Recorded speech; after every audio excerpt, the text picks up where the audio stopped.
Well, hello there everyone, Amanda here, and we are back with another codependent characteristic video. So we're going with this book, Codependent No More, How to Stop Controlling Others and and Start Caring for Yourself by Melody Beattie. Sorry, it's backwards. Sorry about that. So this is a great book, and she has a few other books out there that are also very good. So I encourage you to check that out. Check those other books out and read them if you are interested in this kind of content. So we are going to go over, well, this is chapter 4 in this book, Codependent Characteristics is what we're doing. And we are on, excuse me, page 50. We're doing lack of trust and anger.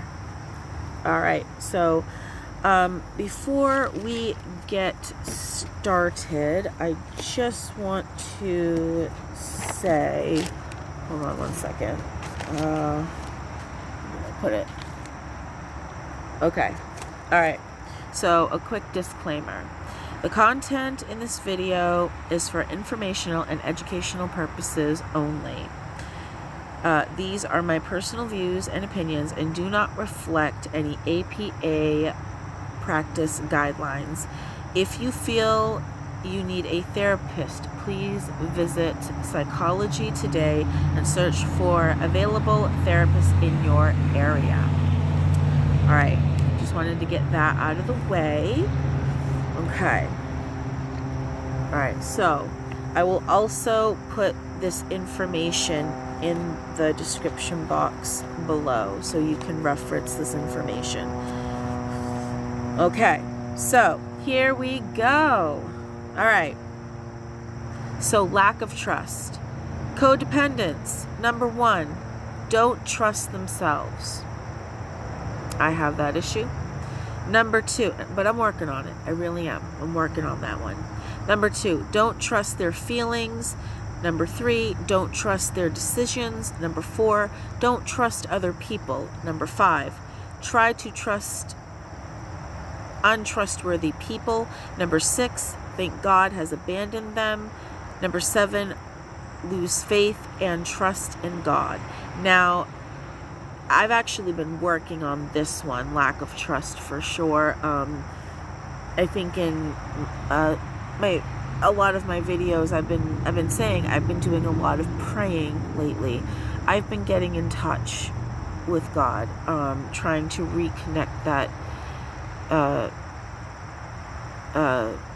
relationship with God, and find that connection and rebuild the trust. Learn how to trust myself, learn how to love myself, and work on myself. That's what I'm doing. I'm doing a lot of work on myself and self-reflection and all that stuff, because all of these things that I mentioned, that I read here, is true for me. I have definitely been down that path, and I am trying very hard to rectify that. So if any of this is something that you do or feel that is, part of your life and it affects you in a negative way, please, contact a therapist, or if you already have a therapist, talk to them about it.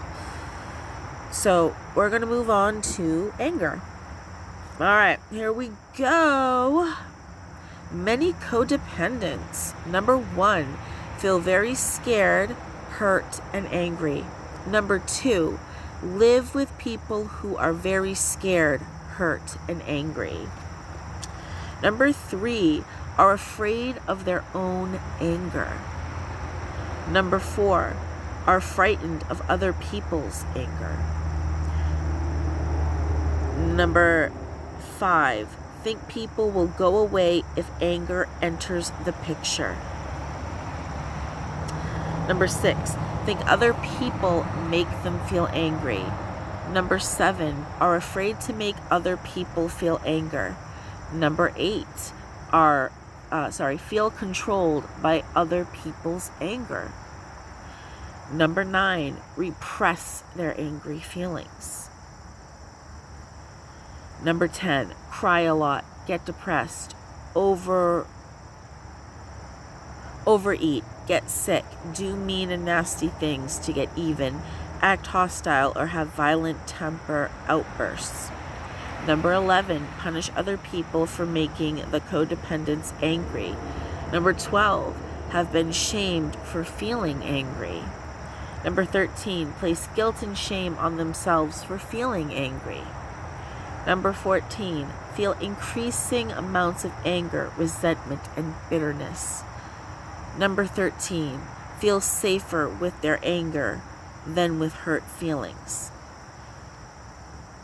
Number 16, wonder if they'll ever not be angry.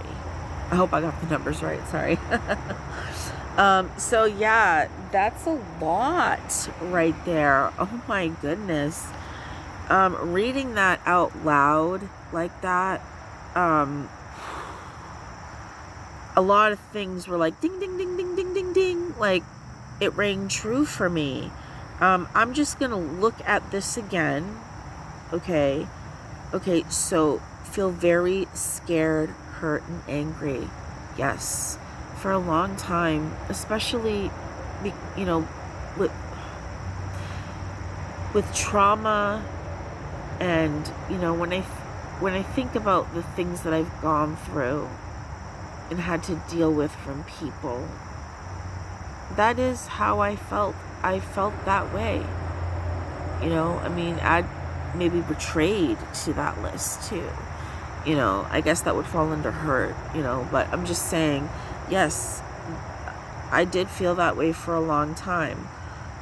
Living with people like that, yeah, I mean, I grew up with people who had their own sets of issues, and they did have, you know, their own hurt and things like that.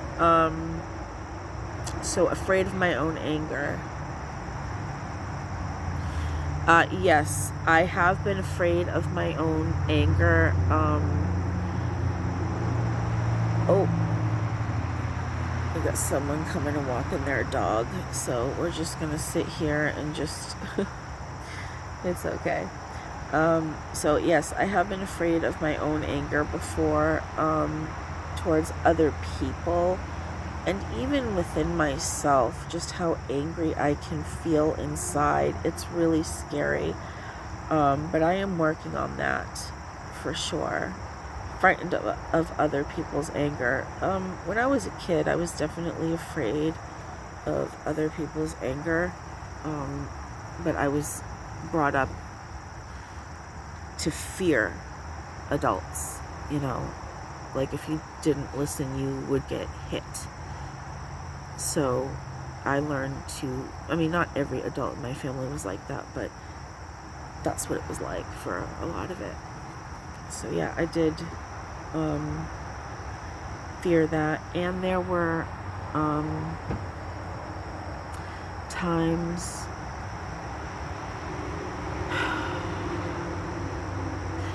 there were 1, 2,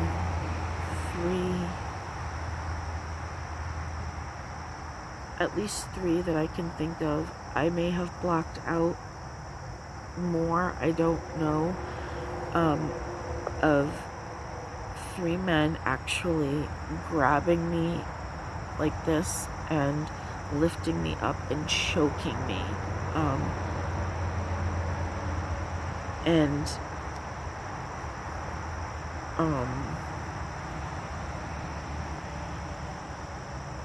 That made me very afraid of angering strangers, you know, especially men. And I don't know if I've ever said that before, but I will talk about that in a different video if you would like. Just let me know in the comments if you'd like me to elaborate on that. But I'm just saying, for strangers, yes, that type of situation has made me afraid of strangers, and just growing up in my family made me afraid of people and their anger. If I think people will go away, yes, like, you know, having an emotion of anger is like, if you are angry, then people won't like you, they won't accept you, and they will leave. Yes, I've felt that way, yes. I think other people make them feel angry. Think other people make them feel angry. I know what they're saying here. They're saying that you are in control of your anger and that you choose to feel angry. But I disagree with that. I think people can make you angry, and it's just a matter of, I think, who you choose to allow into your life. If people are constantly making you angry, you gotta choose to say, see you later, like you need to go, kind of thing. That's just my personal take on that. That's just how I feel about that. You know, it is what it is. Okay. Are afraid to make other people feel anger. No, I am not. In certain, like now. I mean, before I was, but now, no, I don't care. I don't. I will call people out in a heartbeat. I have no fear of that. Feel controlled by other people's anger. Sometimes my mother and my son try to control me with their emotions, and I shut them down real hard. And then they try to shut me down for shutting them down. And I'm just like, don't even try that. Nope, it's not going to happen. And I just put my earbuds in and ignore them. That's what I do. Repress their angry feelings. I used to do that, but now I try to channel it into other things, like making videos, doing my physical therapy, going for walks. I have adult coloring books. I love listening to music. Music is a great way to channel your energy. It really is. It changes how you feel immediately. There's many different things. Doing the DBT stuff, you know, there's so many different things. I like to crochet, you know, being out in nature, feeding the birds, like, you know, just all kinds of different things. Cry a lot, get depressed, overeat, get sick, do mean things and nasty things to get even, act hostile, or have violent temper outbursts. Okay, so you know what I'm seeing here? This kind of reminds me a little bit of borderline traits. Maybe some of these could be traits, some of these could be like on the malignant side too. And, you know, like getting even with people, you know, revenge type of stuff. So yeah, I have had times where, times where I've cried a lot. I've been depressed. Overeating is an issue. I should really talk more about that on this channel. That's a hard topic for me. I'll get there. I'll get there. Things take time. I'll get there. Get sick. I wonder what kind of sick they mean. I wonder if they mean like the flu type stuff. Colds, head colds, or if they mean like I have a physical ailment type thing where it's like, you know what I mean? Like I need medication, I need treatments at a facility type of thing. I don't know. Do mean and nasty things to get even. Act hostile. You know, some of these, yes, I have been in this cycle of things before. When I was younger, especially as a teenager, I would get even with people. They wouldn't know that I got even with them. I was very clever. I am very clever. But And and sometimes I do have anger outbursts, but I am working on that. Like I said in a previous video, I'm trying to instill in my son and instill in myself, working from a place of love, compassion, respect, honesty, forgiveness, things like that. Just giving of yourself in a healthy way. So I'm trying to combat a lot of these things already. But yeah, in the past, I did these things. Let's see. Punish other people for making the codependents angry. I don't know if I've ever done that. I don't remember. Maybe not. I don't know. Place guilt and shame on themselves for feeling angry. No, I don't know if I don't remember if I've ever done that. I don't know. I have had so many feelings over the years and ups and downs, and so I don't exactly remember everything. And I wasn't always journal. I don't always journal every single day. Maybe I should journal every single day, then I might know. But I don't, so I don't know that. Sorry. Have been shamed for feeling angry. Oh yeah, yes. Actually, I've been shamed for feeling many emotions. But yes, I have been shamed for feeling angry. Yes, I've been told you can't feel. Yes. Yes. That's a yes. That's a big fat yes.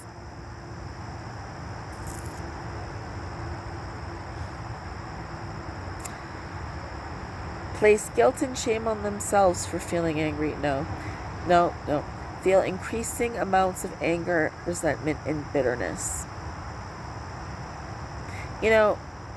When I was younger, yes. All the time. I was always mad at everybody who had ever tried to hurt me, or who did hurt me, or who wanted to hurt me for whatever reason. But I have learned that other people's emotions, problems, and actions are not mine. They're theirs. And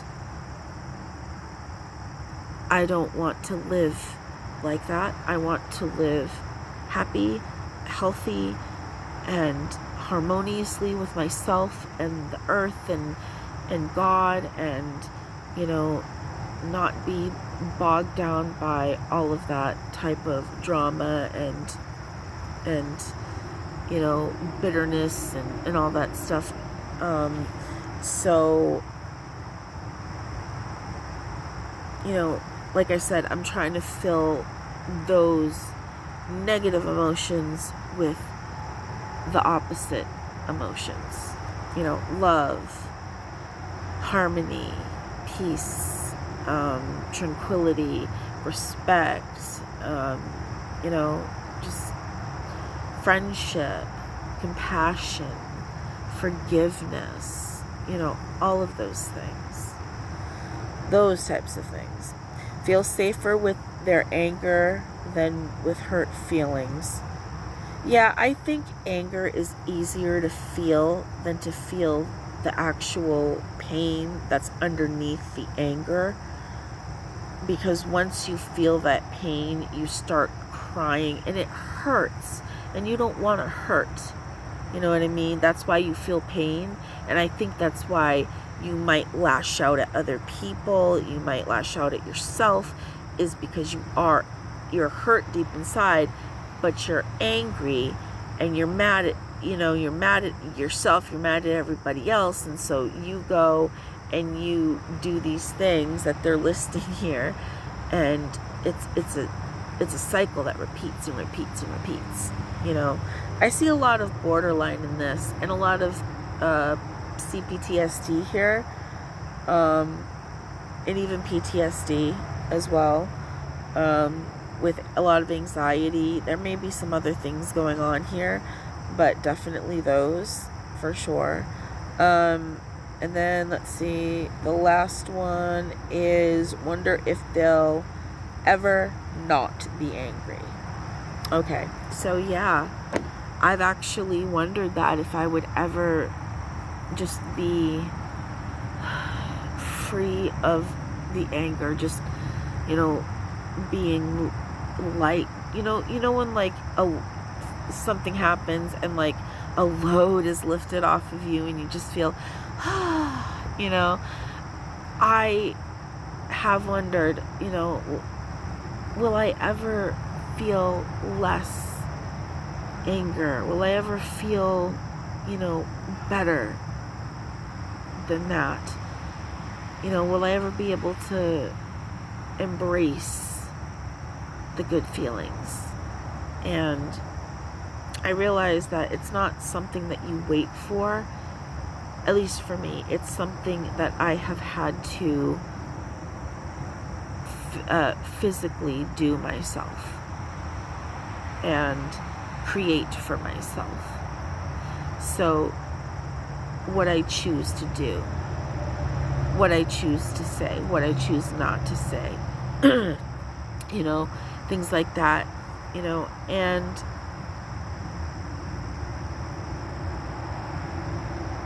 working in baby steps, doing little things at a time, and having faith that things will work out, even if you're in, like when things are going bad and you're like, oh my God, one thing on top of another, on top of another, on top of another.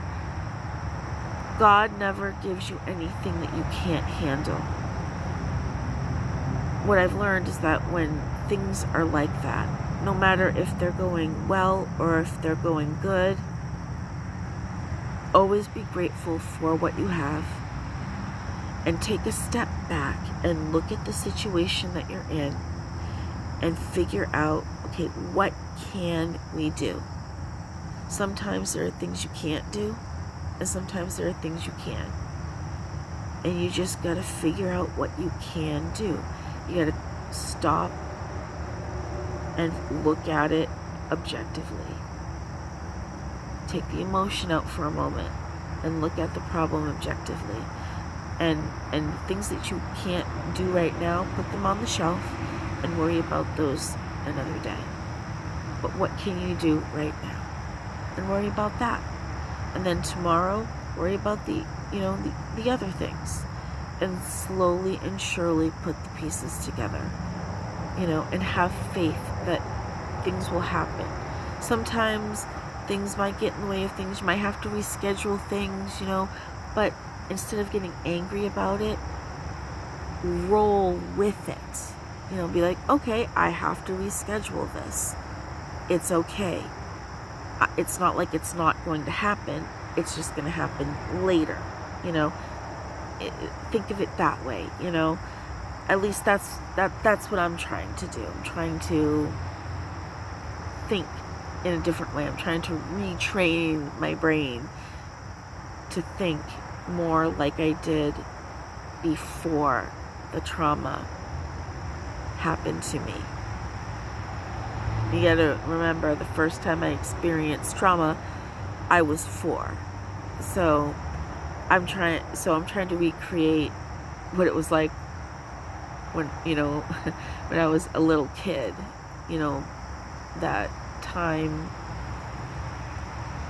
I guess sort of like, not necessarily, I guess in a sense of innocence, but more just like being more trusting, being more, willing to see things from other people's points of view and see things differently and grow and change and just be a better version of myself is really what it is. I think that's what it is. Just being the best version of myself that I can be. And when I make mistakes, learn from them. So, and try not to be so codependent. I'm trying to learn how to not be codependent. So, there we go. Alrighty. We got through this video. Alrighty. So, again, this is the book right here. I hope that you have this book or attempt to get this book and read through it, use it, as you see fit.